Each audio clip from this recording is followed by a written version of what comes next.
Alors, dans le monde, c'est la mainmise progressive par cette oligarchie financière partout. Et organisant des coups contre les têtes qui dépassaient. Je sais pas, c'est Bernays, le neveu de Freud, qui avait commencé en 1915-18, aux ordres des gens qui utilisaient des réactions émotionnelles et un narratif pour contrôler les choses. Et là, cette oligarchie financière, c'est ce qu'elle a constamment utilisé. Aujourd'hui, on est sur un narratif.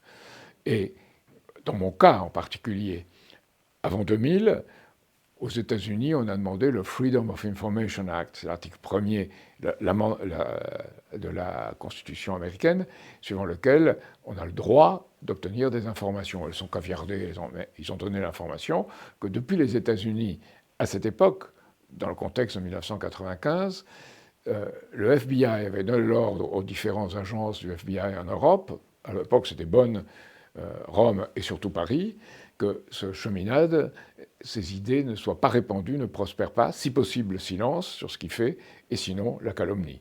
Et c'était très clairement dit, c'est très clairement dit. Donc il y a une intervention intérieure dans les affaires de la France, et c'est pour ça que j'ai pensé qu'il y aurait des voix qui s'élèveraient à ce moment-là. Personne. Le plus grave n'a pas été ce qu'a fait le Conseil constitutionnel. Le plus grave, c'est qu'il ne se trouvait aucun journaliste, aucun homme politique pour dire c'est une ouïe ce qui a été fait.